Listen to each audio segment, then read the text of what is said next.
الحمد لله رب العالمين والصلاة والسلام على سيد الأنبياء والمرسلين وعلى آله وأصحابه أجمعين أما بعد.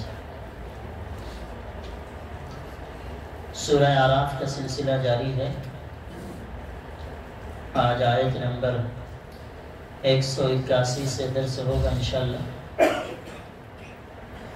پچھلے ہفتے درس میں جو آیات پڑھی گئی تھی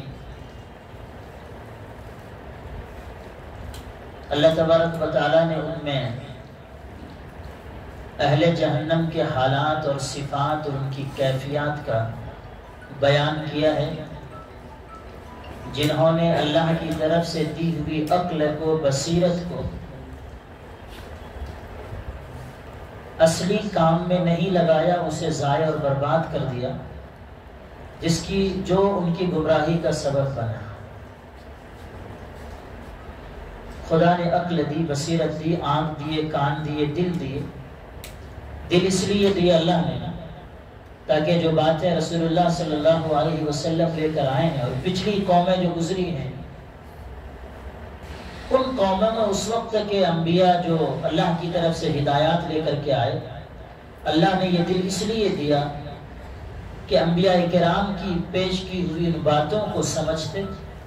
آنکھ اللہ نے اس لیے دی کہ اللہ کی قدرت پر غور کر کے اللہ کی معرفت حاصل کرتے. کان اللہ نے اس لیے دیے ہیں کہ اللہ کی کبریائی اور بڑائی کو سن کر اللہ تبارک و تعالیٰ کا عظمت دل میں بٹھاتے اور اللہ کی معرفت حاصل کرتے. لیکن انہوں نے اللہ کی طرف سے دی ہوئی ان قوتوں کو صحیح کام میں نہ لگایا، جس کی وجہ سے گمراہ ہو گئے. ان کی گمراہی اور اس کے اسباب بیان کرنے کے بعد اللہ تبارک و تعالیٰ نے اس کا علاج بھی بتلایا. پچھلے درس میں جو بات آئی تھی، اور اس کا علاج یہ بتلایا گیا کہ یہ گمراہی اور یہ غفلت یہ ختم ہو سکتی ہے. دراصل گمراہی اور غفلت کی وجہ یہ ہے کہ آدمی اللہ تبارک و تعالیٰ کے احکام سے روگردانی کرتا، اسے چھوڑ دیتا ہے. اللہ کے ذکر کو چھوڑنا گمراہی کا سبب بنتا ہے. اس لیے اگر اللہ کا ذکر کیا جائے تو گمراہی ختم ہو جائے گی. اس مرض کا علاج یہ ہے کہ اللہ کا ذکر کیا جائے، گناہوں پر توبہ کیا جائے، اللہ تعالیٰ سے معافی طلب کی جائے، اللہ سے مانگا جائے، اللہ سے ہدایت کو مانگا جائے، اللہ کی تسبیح کی جائے اور اللہ تعالیٰ سے دعا کی جائے. اس طریقے سے یہ گمراہی ختم ہو سکتی ہے. اسی آیت میں اللہ نے یہ بھی ہدایت دی کہ گمراہی کے ختم کرنے کا سبب اللہ کی تسبیح اور تحمید اور اللہ تعالیٰ سے دعا کرنا ہے، اللہ کو پکارنا ہے. لیکن اس پکارنے میں بھی تم آزاد نہیں ہو کہ جو چاہو جس طرح سے چاہو اللہ کو پکارو. کوئی بھی نام اس سے اللہ کو پکارو، تم اس میں آزاد نہیں ہو.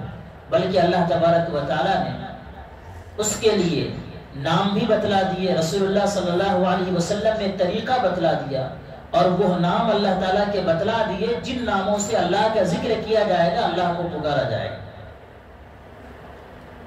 چنانچہ اللہ تبارک و تعالیٰ نے فرمایا وَلِلَّهِ الْأَسْمَاءُ الْحُسْنَى فَادْعُوا بِهَا. اللہ تعالیٰ کے اچھے اچھے نام ہیں، انہی ناموں سے اللہ تعالیٰ کو پکارو. خود اللہ نے بتلائے ہیں اپنے نام، اللہ کی طرف سے نبی صلی اللہ علیہ وسلم نے بتلائے ہیں. تو آدمی کو اللہ کے ذکر میں اور اللہ کو پکارنے میں یہ اختیار نہیں ہے کہ اپنی طرف سے جو چاہے اللہ کے لیے نام سلیکٹ کر لے اور اللہ کو پکارے، بلکہ اللہ نے جو نام بتلائے ہیں انہی ناموں سے پکارنا ہے. اس کے علاوہ اپنی طرف سے آدمی نام اختیار کر کے اللہ کو نہیں پکار سکتا. آدمی اللہ کے لیے خود سے نام کیوں نہیں بنا سکتا؟ اس لیے اللہ کی شان بہت عظیم ہے، ہماری سوچ سے بھی اوپر ہے. ہم میں سے کسی کے اندر یہ قدرت نہیں ہے، یہ طاقت نہیں ہے کہ وہ اللہ کے شایان شان الفاظ بنا سکے. کسی کے اندر یہ قدرت اور طاقت نہیں ہے. اس لیے اللہ تبارک و تعالیٰ نے خود نبی صلی اللہ علیہ وسلم کے ذریعے بتلا دیے کہ ہمارے شان کے لائق یہ الفاظ ہیں، مناسب یہ الفاظ ہیں، اس لیے تم انہی کے ذریعے سے ہم کو پکارو، اس لیے کہ تمہاری قدرت بھی نہیں ہے کہ ہم نے ہمارے شان کے مطابق الفاظ بنا کے ہم کو پکار سکا۔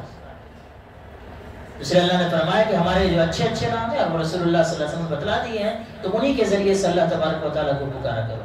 اور پھر آگے اسی آیت میں اللہ نے یہ فرمایا کہ وَذَرُوا الَّذِينَ يُلْحِدُونَ فِي أَسْمَائِهِ، اے نبی، اور نبی صلی اللہ علیہ وسلم کے بعد تمام لوگوں سے اللہ مخاطب ہے، اور ان لوگوں کو چھوڑ دو جو اللہ کے ناموں میں ٹیڑھا راستہ اختیار کرتے ہیں۔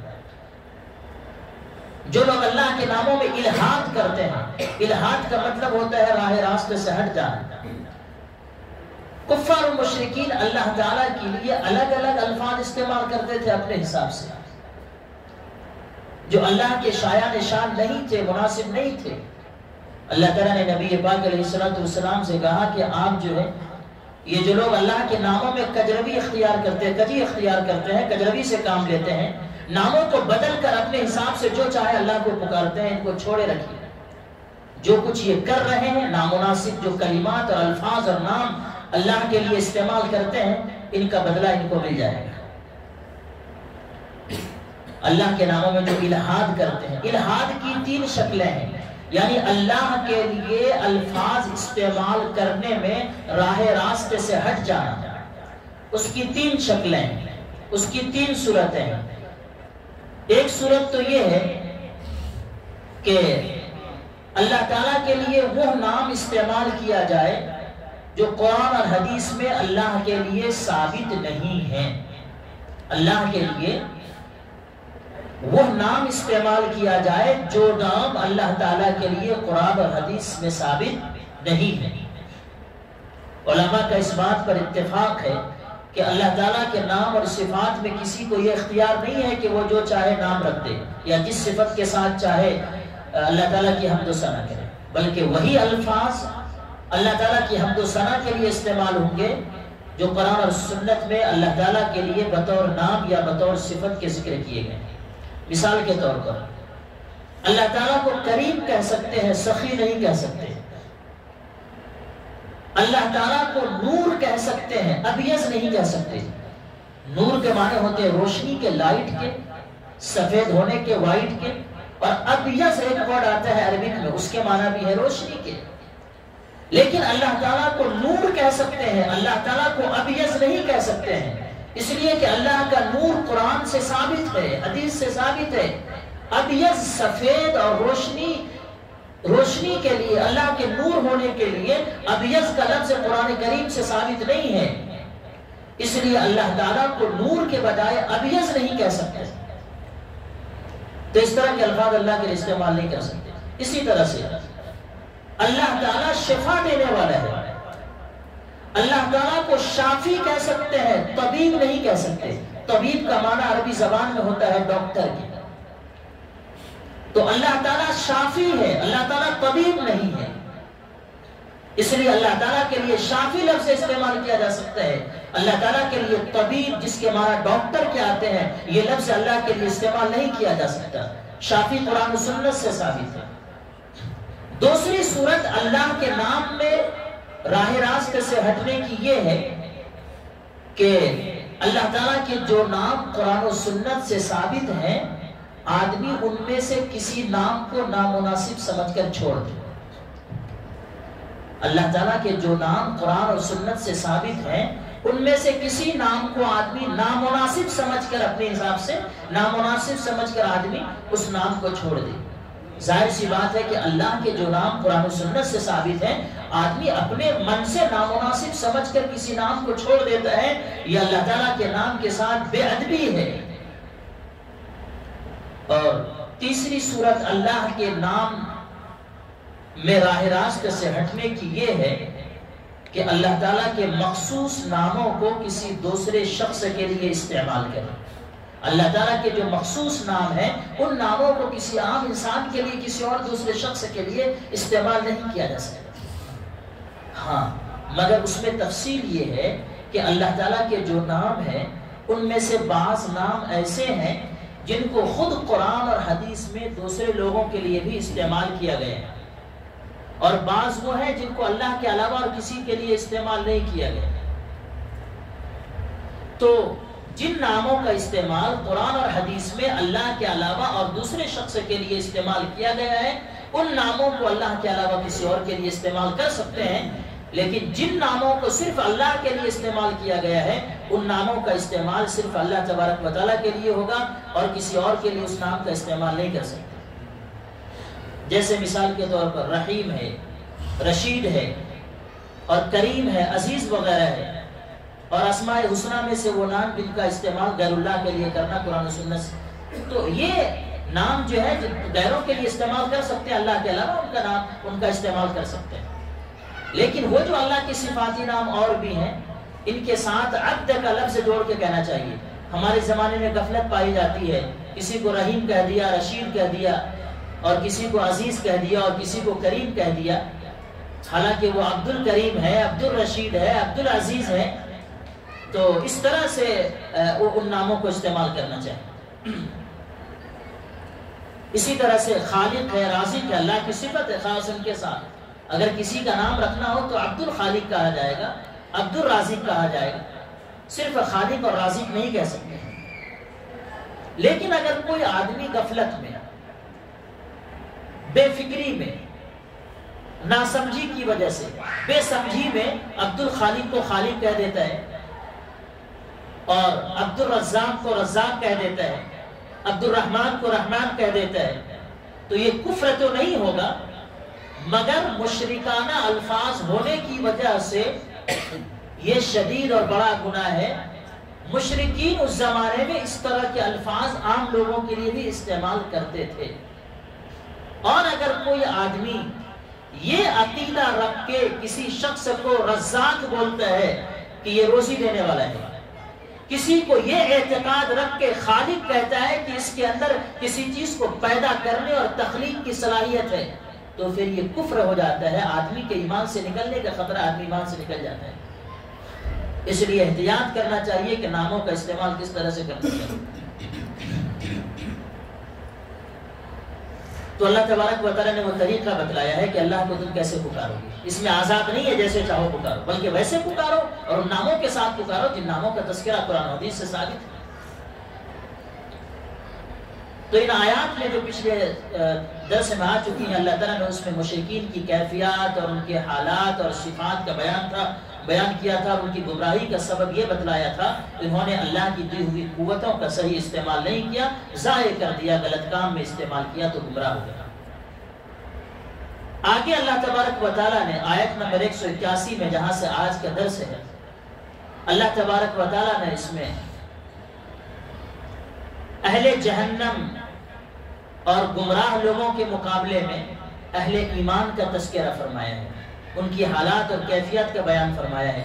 اللہ تعالیٰ فرماتے ہیں وَمِمَّنْ خَلَقْنَا أُمَّةٌ يَهْدُونَ بِالْحَقِّ وَبِهِ يَعْدِلُونَ،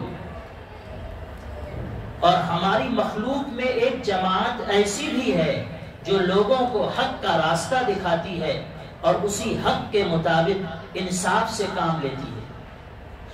ایک طرف تو گمراہ لوگ ہیں، اہل جہنم ہیں، اللہ فرماتے ہیں اور ہم نے جن کو پیدا کیا ہے ان میں سے ایسے بھی لوگ ہیں جو راہ راستے پر قائم ہیں، جنہوں نے ہماری دی ہوئی قوتوں کا اور صلاحیتوں کا اور بصیرت کا صحیح استعمال کیا، خود بھی راہ راستے پر آ گئے اور دوسروں کے لیے بھی راہ راستے کا سبب بنتے ہیں کہ دوسروں کو صحیح راستے کی طرف دعوت دیتے ہیں اور بلاتے ہیں۔ ایسے بھی لوگ ہماری قوم میں، ہماری مخلوق میں، اور وہ حق کے مطابق انصاف سے کام بھی لیتے ہیں۔ اللہ کے رسول صلی اللہ علیہ وسلم نے اس آیت کریمہ کو پڑھ کر وَمِمَّنْ خَلَقْنَا أُمَّةٌ يَهْدُونَ بِالْحَقِّ وَبِهِ يَعْدِلُونَ، اور ہماری مخلوق میں ایسی جماعت بھی ہے جو لوگوں کو حق کا راستہ دکھلاتی اور بتلاتی ہے اور اسی حق کے مطابق انصاف سے کام لیتی ہے۔ جناب محمد رسول اللہ صلی اللہ علیہ وسلم نے ارشاد فرمایا کہ قرآن کریم کی اس آیت میں یہ جو امت کا ذکر ہے کہ ایسے لوگ ہیں جو راہ راستے کی طرف لوگوں کو بلاتے ہیں اور اسی کے مطابق انصاف سے کام لیتے ہیں، اس آیت میں امت سے مراد میری امت ہے جو اپنے سب جھگڑوں میں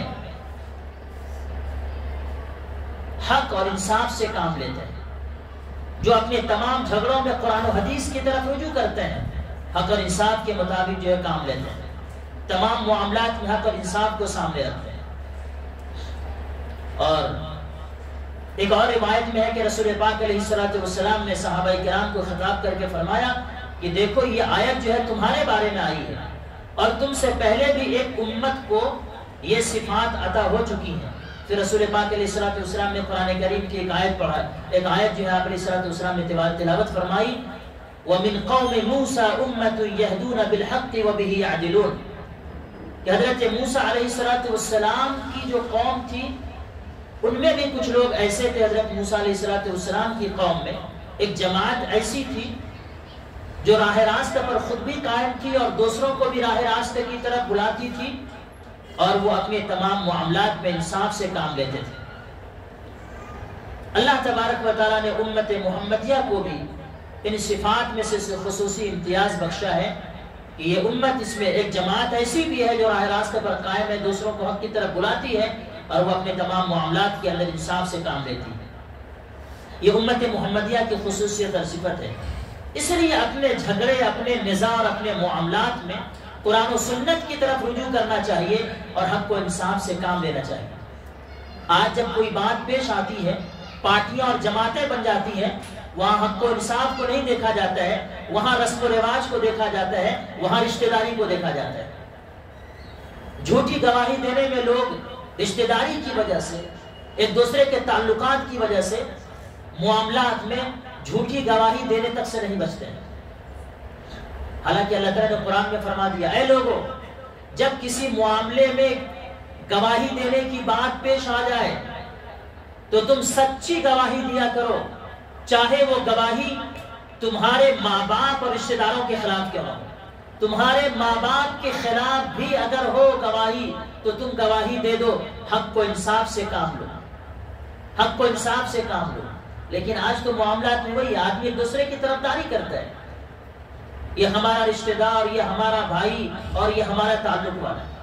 عدل و انصاف سے کام، انصاف اور عدل و انصاف سے اللہ تعالیٰ نے کام لینے کا حکم دیا ہے، اور یہ سنت کی صفت اور خصوصیت ہے۔ آگے اللہ تعالیٰ فرماتے ہیں، وَالَّذِينَ كَذَّبُوا بِآيَاتِنَا سَنَسْتَدْرِجُهُم مِّنْ حَيْثُ لَا يَعْلَمُونَ، اور جن لوگوں نے ہماری آیتوں کو جھٹلایا، ہم انہیں اس طرح دھیرے دھیرے پکڑ لیں گے کہ انہیں پتہ بھی نہیں چلے گا۔ اور جن لوگوں نے ہماری آیتوں کو جھٹلایا ہے، ہم ان کو اس طرح دھیرے دھیرے پکڑ لیں گے کہ انہیں پتہ بھی نہیں چلے گا۔ وَأُمْلِي لَهُمْ إِنَّ كَيْدِي مَتِينٌ، اور میں ان کو ڈھیل دیتا ہوں، یقین جانو کہ میری خفیہ تدبیریں بڑی مضبوط ہیں۔ اللہ تعالیٰ کی آیات کو جھٹلانے سے مراد یہ ہے کہ اللہ تعالیٰ کے بتائی ہوئی باتوں پر عمل نہ کیا جائے، اللہ کے احکامات پر عمل نہ کیا جائے، اللہ کے احکام سے اعراض کیا جائے، اس کو چھوڑ دیا جائے، اپنی مرضی کی زندگی بسر کی جائے۔ تو اللہ تعالیٰ نے فرمایا کہ جو لوگ ہمارے احکام کے مطابق نہیں چلتے ہیں، جو لوگ ہماری مسلسل نافرمانی کرتے رہتے ہیں، اور مسلسل نافرمانی کرنے کی وجہ سے بھی ان کو دنیا میں اچھی زندگی حاصل ہے، وہ عیش و عشرت کی زندگی بسر کر رہے ہیں، مزے کی زندگی بسر کر رہے ہیں، تو مسلسل نافرمانی کے باوجود عیش و عشرت کی زندگی، مسلسل نافرمانی کے باوجود لطف اور مزے کی زندگی، مسلسل نافرمانی کے باوجود دنیا میں ٹکے اور پیسے کا آ جانا اور دولت کا مل جانا، یہ دراصل اللہ کی طرف سے ڈھیل ہے، اللہ کی طرف سے ڈھیل ہے۔ اگر مسلسل نافرمانی ہو رہی ہے پھر بھی دنیا میں مزے کی زندگی حاصل ہے، عیش و عشرت کی زندگی حاصل ہے، تو یہ اللہ کی طرف سے ڈھیل ہے، اللہ تعالیٰ ڈھیل دیتا ہے، اور یہ شخص اس ڈھیل کو اپنا کمال اور اللہ کی طرف سے اپنے حق میں نعمت سمجھتا ہے۔ ایک وقت ایسا آتا ہے کہ اچانک وہ شخص پکڑ لیا جاتا ہے، اور یہ پکڑ کبھی تو دنیا ہی میں ہو جاتی ہے، اور اگر یہاں نہ ہوئی تو آخرت میں تو پکڑ ہونے ہی والی ہے۔ اس لیے صحابہ کرام اور ہمارے اکابرین اور اسلاف جب دنیا کی زندگی میں ان کو بہت زیادہ خوشحالی حاصل ہوتی تھی، ان کو مال و دولت حاصل ہوتا تھا، تو وہ اس بات سے ڈرتے تھے کہ کہیں اللہ کی طرف سے یہ ڈھیل تو نہیں ہے، آج جس کو خوشحالی اور مال و دولت حاصل ہو جائے وہ اپنا کمال سمجھتا ہے اور یہ سمجھتا ہے کہ اللہ تو مجھ کو نواز رہا ہے. اگر نافرمانی کی وجہ سے بھی آدمی نوازا جا رہا ہے اور دنیا میں عیش و عشرت کی زندگی بسر کر رہا ہے تو یہ اللہ کی طرف سے ڈھیل ہے جس پر کبھی بھی اللہ کی طرف سے پکڑ آ سکتی ہے. آگے اللہ تعالیٰ فرماتا اور اللہ کی پکڑ تو اللہ کی خفیہ تدبیر، اللہ فرماتے ہیں ہماری خفیہ تدبیر جو ہے بڑی مضبوط ہے، کسی کو پتہ نہیں ہوتا. اور اس طریقے سے اللہ پکڑ لیتا ہے کہ آدمی آواز باختہ ہو جاتا ہے، اسے کوئی راستہ نظر نہیں آتا. اس لیے جب بھی زندگی میں نافرمانی کے ساتھ میں خوشحالی آئے تو اس وقت ہم میں سے ہر ایک شخص کو ڈرنا چاہیے کہیں اللہ کی طرف سے یہ ہمارے لیے ڈھیل تو نہیں. آگے اللہ فرماتے ہیں اولم یتفکروا ما بصاحبہم من جنہ ان هو الا نذیر مبین. کیا بھلا ان لوگوں نے نہیں سوچا کہ یہ صاحب جن سے ان کا سابقہ ہے یعنی جناب محمد رسول اللہ صلی اللہ علیہ وسلم، ان میں جنون کا کوئی شائبہ نہیں ہے، وہ کچھ اور نہیں بلکہ صاف طریقے سے لوگوں کو متنبہ کرنے والے ہیں. مشرکین مکہ حضرت صلی اللہ علیہ وسلم کو پیغمبر ماننے کے بجائے کبھی آپ کو مجنون کہتے تھے، یہ تو پاگل اور مجنون ہو گیا ہے، دیوانہ ہو گیا ہے، مجنون ہو گیا ہے. کبھی آپ کو شاعر یا جادوگر کہتے تھے، یہ تو بڑا شاعر معلوم ہوتا ہے، یہ تو بڑا جادوگر ہے. یہ آیت بتلا رہی ہے کہ حضرت صلی اللہ علیہ وسلم کے بارے میں یہ جو ایسی باتیں کرتے ہیں یہ لوگ، یہ بے سر و پا باتیں ہیں. یہ باتیں وہی شخص کر سکتا ہے جو بے سوچے سمجھے بات کرنے کا عادی ہو. حضور اکرم صلی اللہ علیہ وسلم پر کوئی جنون نہیں ہے، آپ کوئی شاعر اور جادوگر نہیں ہے، بلکہ آپ تو اللہ کی طرف سے پیغمبر ہیں. اور اے لوگوں، تم کو جو رسول اللہ صلی اللہ علیہ وسلم باتیں بتلا رہے ہیں یہ اللہ کی طرف سے بتلا رہے ہیں. آپ کا کام تو صاف لوگوں کو بتا دینا ہے، صاف لوگوں کو ڈرا دینا ہے جہنم سے، اور صاف لوگوں کو اچھے اعمال پر اور اللہ کو مان کر زندگی گزارنے پر اللہ کے یہاں جو نعمتیں اور جنت ملنے والی ہے اس کو بتلا دینا ہے. آگے اللہ تعالیٰ فرماتے ہیں اولم ينظروا في ملكوت السماوات والارض وما خلق الله من شيء وان عسى ان يكون قد اقترب اجلهم فبأي حديث بعده يؤمنون. کیا ان لوگوں نے آسمانوں اور زمین کی سلطنت پر اور اللہ نے جو چیزیں پیدا کی ہیں ان پر غور نہیں کیا اور یہ نہیں سمجھا اور یہ نہیں سوچا کہ شاید ان کا مقررہ وقت قریب ہی آ پہنچا ہو؟ اب اس کے بعد وہ آخر کون سی بات ہے جس پر یہ لوگ ایمان لائیں گے؟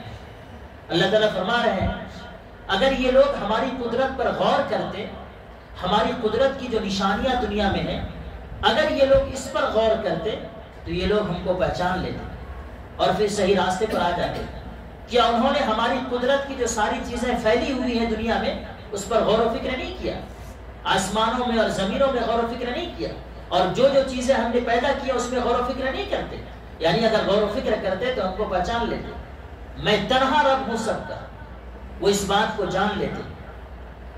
اور کیا ان لوگوں نے یہ بھی کبھی نہیں سوچا کہ شاید ہمارا مقررہ وقت قریب آ پہنچا؟ یعنی مطلب یہ ہے اگر یہ اس بات کا استحضار رکھتے اور اپنی موت کو یاد کرتے کہ شاید ہم کو جو زندگی ملی ہے اس کا وقت قریب آ پہنچا ہو، مقررہ وقت ہے اور ہماری موت کا وقت قریب ہو، ہم کو دنیا چھوڑ کر کے جانا ہے، تو بھی یہ جو ہے صحیح راستے پر آ جاتے تھے. اس میں اس بات کا پیغام دیا گیا ہے کہ موت کو یاد رکھا جائے. موت کا استحضار یہ دنیا کی غفلت سے نکلنے کا سبب ہے، اس سے فکر آخرت پیدا ہوتی ہے. اور جب آدمی موت کو یاد نہیں رکھتا ہے تو پھر آدمی دنیا میں پھنسا چلا جاتا ہے اور آخرت کی طرف سے آدمی غافل ہو جاتا ہے.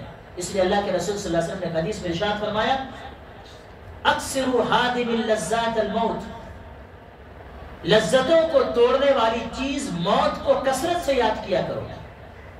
موت کا یاد رکھنا یہ آدمی کو خواہشات سے بچاتا ہے، غفلت سے بچاتا ہے اور آدمی کے اندر فکر آخرت پیدا کرتا ہے. اللہ فرماتے ہیں فَبِأَيِّ حَدِيثٍ بَعْدَهُ يُؤْمِنُونَ. آخر یہ لوگ قرآن کریم کے بعد اور کس چیز پر ایمان لائیں گے؟ یعنی قرآن کریم جیسا مؤثر کلام جب نازل کر دیا گیا، بھیج دیا گیا، قرآن کریم جیسا مؤثر کلام جس میں تمام چیزیں کھول کھول کر واضح کر دی گئی، قرآن کریم جیسا مؤثر کلام جس میں آخرت کو کھول کر واضح کر دیا گیا، اللہ کی قدرت کو بتلا دیا گیا، جنت کو بتلا دیا گیا، جہنم کو بتلا دیا گیا، دنیا کی حقیقت کو بتلا دیا گیا، انسان کی زندگی کا مقصد بتلا دیا گیا۔ قرآن کریم جیسا مؤثر کلام جس میں ساری چیزیں کھول کھول کر بیان کر دی گئی، اس کے باوجود یہ لوگ اس پر ایمان نہیں لاتے، تو اب کون سی چیز رہ گئی اس پر یہ ایمان لائیں گے؟